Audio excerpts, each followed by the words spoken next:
Il existe des moments dans la vie qui semblent simples, mais qui incarnent des vérités anciennes. Depuis le premier instant où un enfant voit le jour, ou même avant, quand son essence est déjà ressentie, quelque chose change profondément en nous.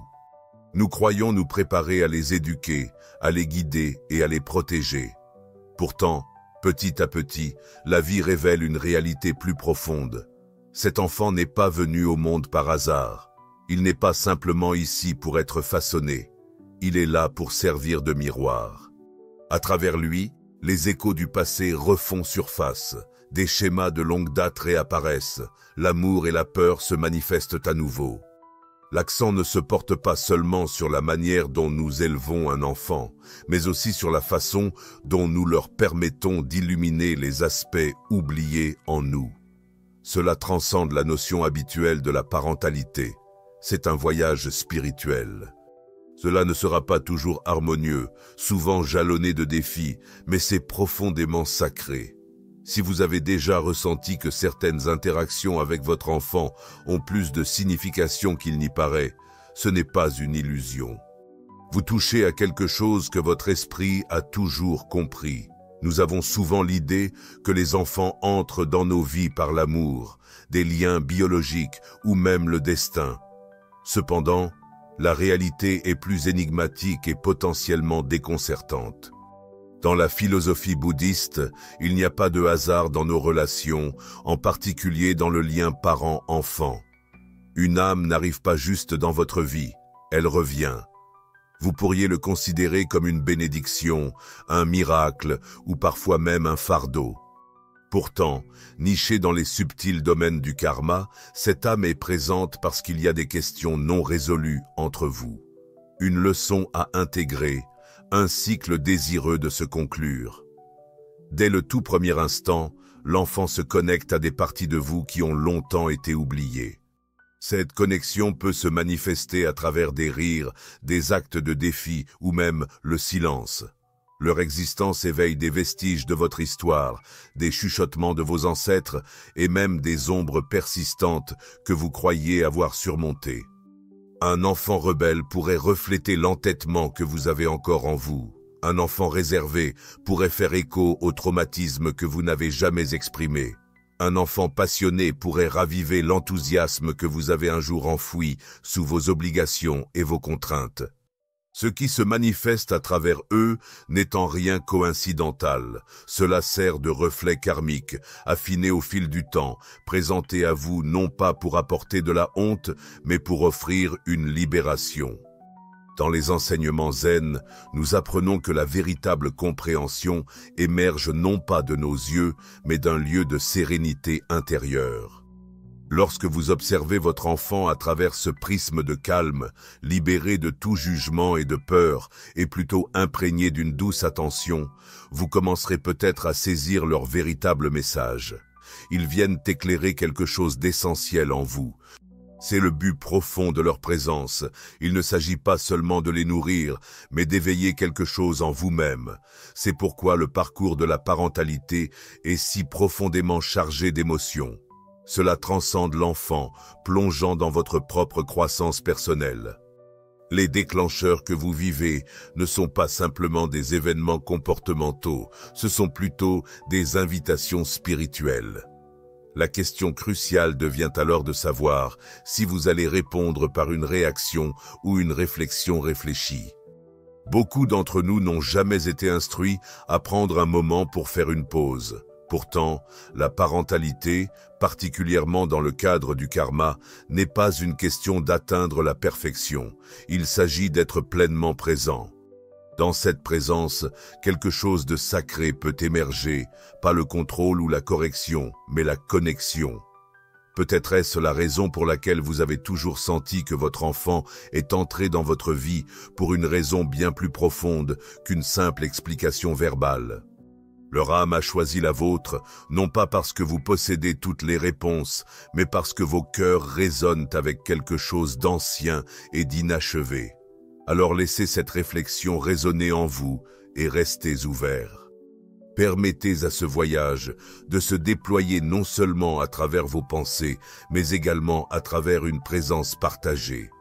Si ce message vous parle, aimez cette vidéo, partagez vos réflexions dans les commentaires et abonnez-vous à Awakening Insights afin que nous puissions continuer ce voyage ensemble, moment après moment.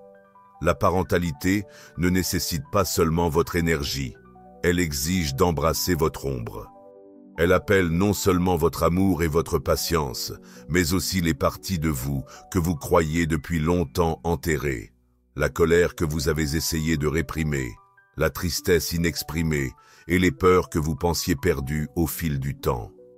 Voici le grand paradoxe. Votre enfant ne vous déclenche pas parce qu'il est en faute, il vous provoque parce qu'il résonne avec quelque chose de vulnérable et d'inachevé en vous. C'est pourquoi même des incidents mineurs, comme une porte qui claque, un regard défiant ou un silence soudain, peuvent sembler incroyablement intenses. Ce n'est pas seulement à propos de la situation présente, il s'agit de ce que cette situation fait ressurgir. L'enfant qui sommeille en vous, cette version plus jeune de vous-même qui se sentait autrefois ignorée et incomprise, s'éveille lorsque votre enfant fait des caprices ou pleure. Sans en avoir conscience, vous ne réagissez pas seulement au comportement de votre enfant, vous réagissez également en fonction de vos propres blessures non cicatrisées. Vous ravivez un malaise qui n'était jamais destiné à être porté seul, mais qui reste toujours en vous. Cela explique pourquoi le fait d'être parent peut être si épuisant. Vous ne vous contentez pas de nourrir votre enfant. Vous naviguez à travers les souvenirs fragmentés de votre propre enfance.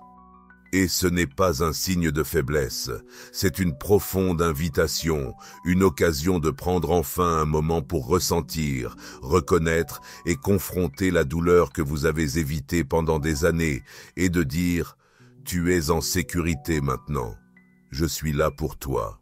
L'enfant devant vous reflète l'enfant qui est en vous. Si vous le permettez, ce miroir peut ouvrir la porte non pas à plus de culpabilité, mais à une guérison profonde.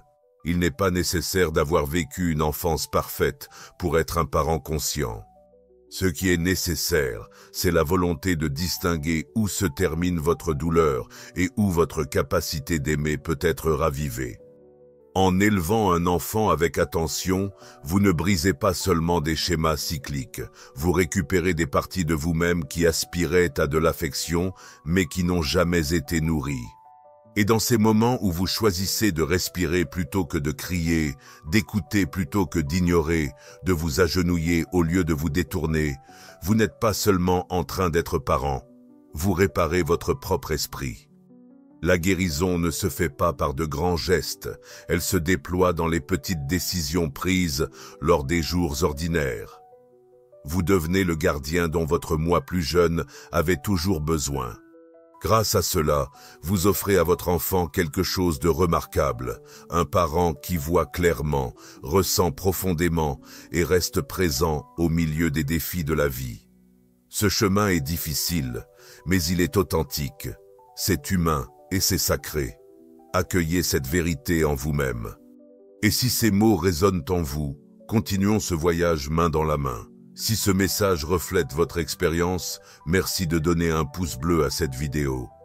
Partagez vos pensées dans les commentaires et envisagez de vous abonner à Awakening Insights, un espace où la guérison intérieure et l'amour conscient sont toujours reconnus. La parentalité s'accompagne d'une douleur unique, un sujet rarement discuté. C'est le malaise de reconnaître que vous pourriez répéter les mêmes actions qui vous ont été imposées enfant, malgré vos promesses de vous en éloigner. Peut-être que cela se manifeste par un ton aigre, un silence prolongé, des attentes irréalistes ou la tendance à ignorer les sentiments de votre enfant parce que les vôtres étaient souvent négligés. Au fond de vous, vous pourriez murmurer « Je m'étais promis de ne pas devenir cela ». Pourtant, vous êtes devenu cette personne, non pas à cause de vos propres défauts ou d'un manque d'amour, mais parce que le karma est tissé non seulement dans nos actions, mais aussi dans nos comportements inconscients. Nous portons les cicatrices de notre éducation comme des graines profondément ensemencées dans notre système nerveux. Lorsque nous prenons le rôle de parents, ces graines trouvent leur nourriture. La fragilité d'un enfant, L'immense poids de la responsabilité et les pressions quotidiennes créent un environnement parfait pour que ces schémas ancrés surgissent. Vous ne décidez pas consciemment d'élever la voix. Vous n'avez pas l'intention de négliger. Cela se produit involontairement. Cela encapsule l'ironie tragique du sommeil karmique. Vous croyez être éveillé, mais vous naviguez à travers des scénarios hérités établis bien avant que vous n'ayez votre mot à dire. Dans la pensée bouddhiste, il y a un dicton qui dit qu'afin de porter l'inconscient à la conscience, il faut l'apporter à la lumière, sinon il dirigera votre vie et vous le prendrez pour votre destin. Le passé se rejoue à travers vous, non pas parce qu'il est activement remémoré, mais parce qu'il n'a jamais été correctement confronté. Ainsi, lorsque vous vous surprenez à répéter des phrases que vos parents utilisaient ou à afficher des comportements qui vous avaient causé de la douleur, ne cédez pas à la culpabilité. Laissez ce moment servir de phare de conscience. Vous n'échouez pas, vous êtes en train de vous éveiller.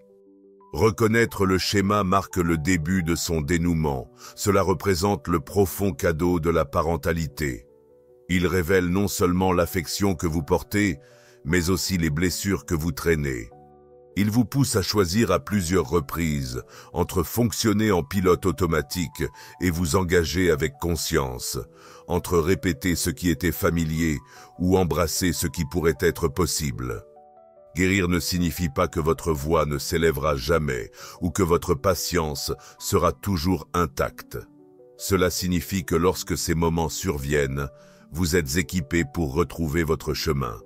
Vous prenez une respiration. Vous exprimez des regrets, vous réparez la situation et progressivement, vous évoluez vers l'individu dont votre enfant n'aura pas besoin de se remettre. C'est la véritable transformation. Ce n'est pas une question d'atteindre la perfection, mais plutôt de cultiver la présence. Vous interrompez le cycle karmique, non pas en exerçant un contrôle sur votre enfant, mais en vous confrontant honnêtement à vous-même. La lignée de la souffrance ne se termine pas par la punition, mais par un moment de réflexion. Non pas dans le déni, mais à travers la prise de conscience. Chaque fois que vous choisissez la conscience plutôt que la réaction, un millénaire de souffrance commence à se dissoudre. Bien que vous ne puissiez pas annuler le passé, vous pouvez alléger son emprise sur votre avenir. Ainsi, lorsque vous ressentez de l'embarras à l'idée de refléter leurs traits, rappelez-vous ceci, la prise de conscience que vous avez apporte une distinction. Vous êtes le changement crucial. Vous représentez le retour de la lumière au sein de la lignée. Que cette réalisation vous ancre et vous honore. Si ces mots résonnent avec cette partie silencieuse de vous qui recherche la liberté, rejoignez-nous. Donnez un pouce en l'air à cette vidéo. Partagez votre histoire dans les commentaires. Et abonnez-vous à Awakening Insights, où nous créons un espace pour le voyage graduel et sacré de devenir le parent que nous aurions souhaité avoir. Il est tentant de croire que le bon parentage équivaut à exécuter tout parfaitement, à maintenir son calme, à toujours avoir les bons mots et à éviter les erreurs. Pourtant, les enfants ne recherchent pas votre perfection. Ils veulent votre présence. Ils n'ont pas besoin de la version impeccable de vous-même, mais de votre moi authentique qui demeure lorsque des défis se présentent. Celui qui est à leur côté dans les larmes. Celui qui admet son incertitude, mais écoute toujours. Celui qui reconnaît ses erreurs. Parce que ce qui résonne le plus avec les enfants, ce n'est pas votre autorité, mais votre cohérence indéfectible.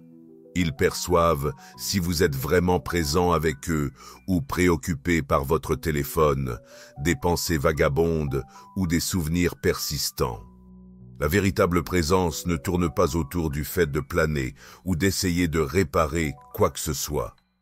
Il s'agit de vous immerger dans l'ici et maintenant, d'engager votre corps, votre cœur et votre souffle au moment exact où votre enfant aspire à être reconnu. Ce type d'attention concentrée, cette prise de conscience sacrée, commence à guérir non seulement leurs blessures plus profondes, mais aussi les vôtres. Un enfant qui fait l'expérience de cette présence comprend sa valeur, même dans son désordre, sa colère ou ses moments de sentiment d'inadéquation. Pendant ce temps, un parent qui opte pour la présence plutôt que la performance commence à défaire l'ancienne notion selon laquelle l'amour doit être mérité par la perfection. Rien ne résonne plus profondément avec le système nerveux d'un enfant qu'un adulte émotionnellement absent, et rien n'est plus réconfortant qu'un adulte vraiment présent, non seulement physiquement, mais avec tout son être. C'est ainsi que le cycle du karma générationnel commence à s'apaiser. Cela ne provient pas de connaissances supplémentaires ou de directives parentales strictes, mais plutôt de la présence. Le type de présence qui perçoit la tension dans la mâchoire de votre enfant avant même qu'il ne prononce un mot. Qui comprend la question sous-jacente au milieu de sa colère? Qui prend un moment avant de répondre? Qui choisit de rester alors que s'éloigner semble plus confortable? Cela ne signifie pas sacrifier vos propres besoins ou faire semblant d'être calme quand vous ne l'êtes pas. C'est une question d'honnêteté. Cela appelle à nourrir votre propre système nerveux afin de pouvoir réguler le leur. Cela reconnaît que votre calme n'est pas seulement un cadeau pour eux, mais un état que vous redécouvrez ensemble. Et à travers cette expérience partagée, le récit ancien évolue de la peur à la sécurité, de l'isolement à la connexion et de la réaction à la compréhension. Un enfant élevé avec présence apprend à faire confiance à la vie. Un parent qui incarne cette présence façonne progressivement le récit karmique, non pas par la force, mais simplement en étant. Donc, si votre cœur vous murmure dans les moments de calme d'une journée difficile, reste juste là, respire simplement, écoutez cette voix. C'est votre sagesse intérieure qui vous guide, et si ces sentiments résonnent avec des émotions que vous avez portées à l'intérieur, mais que vous n'avez pas eu les mots pour exprimer, je vous encourage à rester un peu plus longtemps dans cet espace. Merci de donner un pouce bleu à cette vidéo, de partager vos pensées dans les commentaires et de vous abonner à Awakening Insights, où être présent transcende la simple pratique. C'est un chemin vers la libération, vécu une respiration, un moment à la fois. À un moment donné dans le parcours de chaque parent, un inconfort subtil émerge, la compréhension que votre enfant n'est pas une page blanche à façonner, mais plutôt un individu destiné à s'épanouir à part entière. Vous l'avez nourri, pris soin de lui, éduqué et protégé, mais son but n'est pas de remplir votre récit. Ils existent pour tracer leur propre chemin. Malheureusement, pour beaucoup d'entre nous, la distinction entre l'amour et l'attachement tend à s'estomper. Nous aspirons à ce qu'ils réussissent là où nous avons trébuché, à recevoir l'affection qui nous a échappé, à éviter les difficultés que nous avons rencontrées. Nous masquons souvent ces désirs sous des instincts de protection, des expressions de soin ou de sagesse. Pourtant, ce que nous appelons souvent amour est en réalité enraciné dans la peur qu'ils choisissent un autre chemin, qu'ils ne comptent plus sur nous, que nous puissions être laissés pour compte avec nos propres désirs. Le bouddhisme nous enseigne que l'amour véritable existe sans attachement. L'attachement n'est pas un engagement authentique, il représente une dépendance. Cela symbolise le tourment intérieur qui suggère que sans eux, notre identité semble perdue. Néanmoins, les enfants sont ici pour grandir au-delà de nous, non pour nous définir. Ce n'est pas une forme d'abandon, c'est un signe d'évolution. Être un parent authentique consiste moins à façonner un enfant pour qu'il corresponde à un idéal qu'à être témoin de son parcours vers sa vérité, même lorsque cette vérité diverge de nos attentes. Même si cela semble étrange, inconfortable ou inaccessible, vous pouvez les guider sans tenir trop fermement. Vous offrez de la sagesse tout en créant un espace pour qu'ils explorent. Vous restez ancré dans l'amour, même lorsqu'il s'éloigne de plus en plus. Cet acte de lâcher prise n'est pas un signe de faiblesse. Au contraire, c'est l'un des choix les plus courageux qu'un parent puisse faire. Car lâcher prise signifie que vous croyez que votre impact a semé des graines qui dépassent votre contrôle. Cela montre que vous avez engagé un travail invisible de renforcement intérieur, non seulement chez eux, mais aussi en vous-même. Et maintenant, vous êtes prêt à être témoin de l'émergence de leurs ailes. Même si leur vol diverge de vos attentes, votre enfant peut se rebeller, trébucher, lutter ou évoluer d'une manière qui peut vous déstabiliser. Mais ce n'est pas un échec, c'est simplement la vie qui se déploie. Votre amour ne s'arrête pas là où votre influence se termine. En réalité, la forme la plus pure de l'amour est celle qui reste ferme, même lorsque vous n'êtes plus leur point de mire. Cet amour se transforme en une boussole intérieure, les guidant lorsqu'ils sont perdus, leur fournissant de la stabilité dans les moments de peur et les ramenant chez eux, pas nécessairement dans vos bras, mais vers leur vrai moi. Ainsi, si vous grippez trop fort, prenez un moment pour respirer. Relâchez votre emprise, laissez l'amour circuler, permettez à votre enfant de respirer. Vous ne les perdez pas, vous leur accordez la liberté de découvrir qui ils étaient toujours destinés à être. Dans ce processus, vous pourriez même redécouvrir des parties de vous-même. Si ces pensées résonnent en vous, dans un endroit de calme compréhension, nous vous encourageons à rester avec nous. Aimez cette vidéo si vous vous reconnaissez dans cette expérience. Partagez ce que l'acte de lâcher prise vous a appris dans les commentaires et n'oubliez pas de vous abonner à Awakening Insights, où l'amour se renforce non pas par le contrôle, mais par le lâcher prise, une main ouverte à la fois. Parfois, nous regardons nos enfants et ressentons en eux une sagesse ancienne, une mélancolie trop profonde pour leur âge, une agitation inexplicable, une manière d'être qui semble étrangement familière. Nous nous interrogeons sur l'origine de ces traits. Nous pourrions nous blâmer nous-mêmes, le monde qui nous entoure, ou même leur tempérament inné. Mais et si ce qu'ils révèlent n'était pas uniquement le leur? Et s'ils portaient les fardeaux de douleur qui ont vu le jour bien avant leur existence? Dans la philosophie bouddhiste, une famille transcende la simple individualité. Elle représente un paysage spirituel où les souvenirs inexprimés, les chagrins cachés et les récits inachevés persistent, attendant d'être reconnus. Le karma ne se limite pas aux actions. Il circule également à travers des silences non résolus, des schémas persistants et des énergies résiduelles.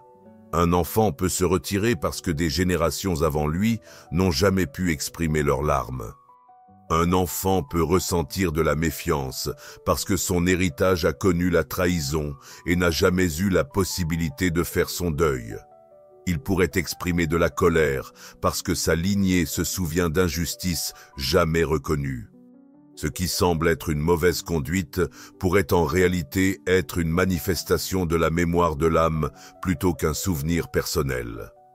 Cette compréhension illustre que la parentalité transcende un simple encadrement. Elle constitue un témoignage sacré. Votre enfant incarne non seulement sa propre essence spirituelle, mais sert également de réceptacle pour votre récit ancestral.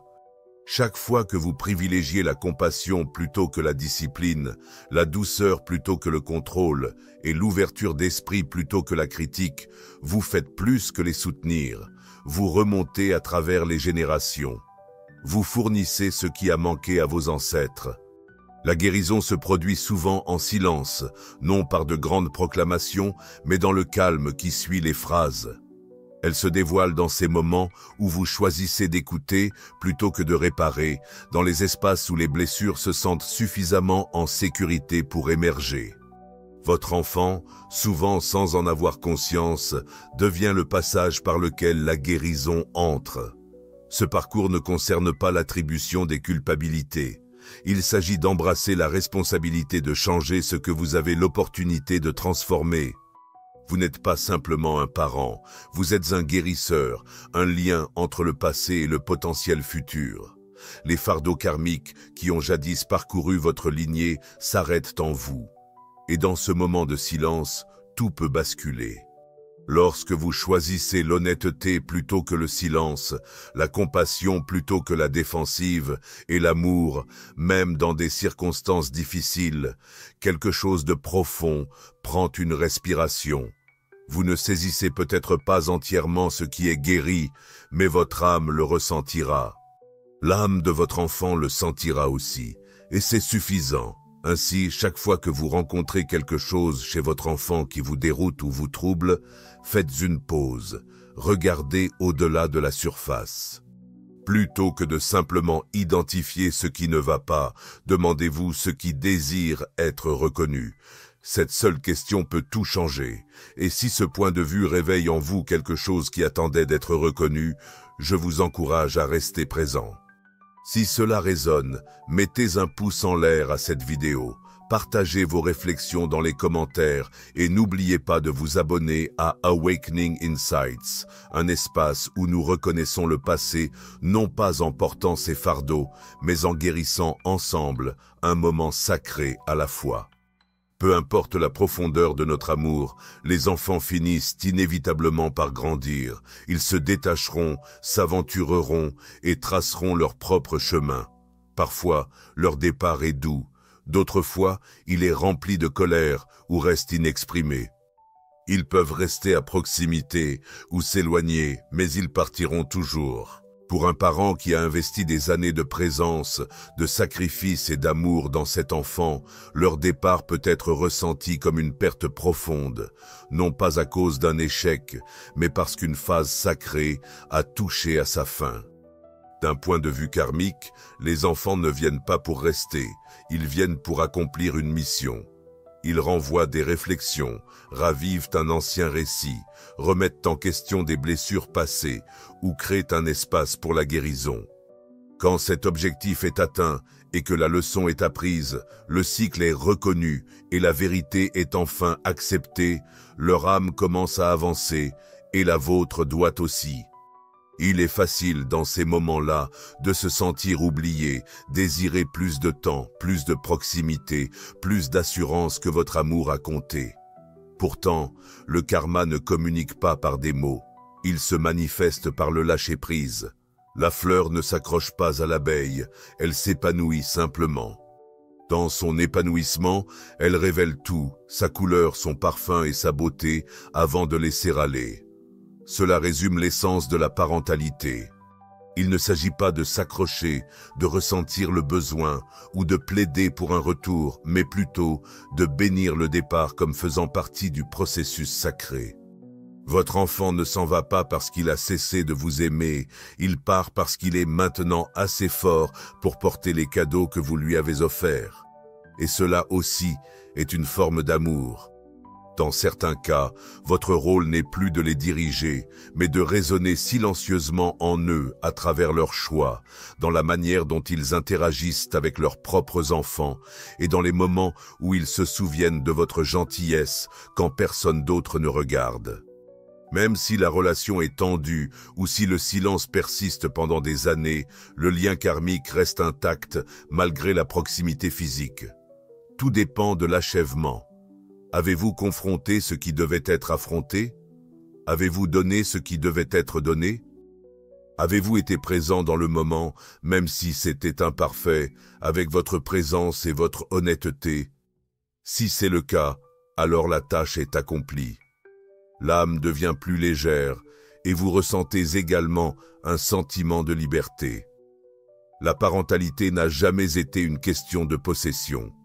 Elle a toujours tourné autour du don, de s'engager de tout cœur, puis de faire un pas en arrière, un peu comme la racine invisible mais essentielle sous un arbre. Donc, quand votre enfant part, que ce soit de votre maison, de votre sphère d'influence, ou même de cette vie, pleurez si vous le devez, mais rendez également hommage. Montrez du respect envers le karma qui vous a unis et envers la grâce qui a permis à vos chemins de se séparer. Si cette réflexion finale éveille quelque chose de tendre en vous, un souvenir, un relâchement ou même une prière, vous n'êtes pas seul. Restez avec nous. Si cette vidéo vous parle, merci de lui donner un pouce en l'air. Partagez ce que ce voyage a illuminé en vous et envisagez de vous abonner à Awakening Insights, où chaque fin ouvre une porte à une compréhension plus profonde et chaque départ porte la douce bénédiction du retour. En fin de compte, la parentalité n'est pas seulement une affaire d'enfant. C'est aussi une question de qui nous devenons en cours de route, les manières dont nous nous adoucissons, les blessures que nous affrontons, les vérités que nous mettons en lumière. Chaque crise, chaque nuit blanche et chaque adieu murmuré à la porte devient un fil tissé dans la tapisserie sacrée de notre propre transformation. Le karma ne demande pas la perfection. Il demande de la présence. Il nous demande d'être régulièrement présents, non pas en tant que leaders impeccables, mais en tant que témoins humbles du déploiement d'une âme. Dans cet acte, quelque chose d'imprévu émerge. L'enfant n'a jamais été simplement notre responsabilité, il était notre enseignant, notre reflet et notre retour. Ainsi, où que vous vous trouviez, tenant un nouveau-né, élevant un adolescent ou vous remémorant un enfant qui a grandi, puisez cette réalisation. Votre amour a fait la différence. Vos efforts ont compté, votre éveil est déjà en cours. Si ce voyage réveille quelque chose dans votre cœur, vous êtes chaleureusement invité à rester avec nous. Aimez cette vidéo, partagez vos pensées dans les commentaires et abonnez-vous à Awakening Insights, un endroit où la guérison danse avec la sagesse et où l'amour marche à vos côtés. Une respiration, une histoire à la fois.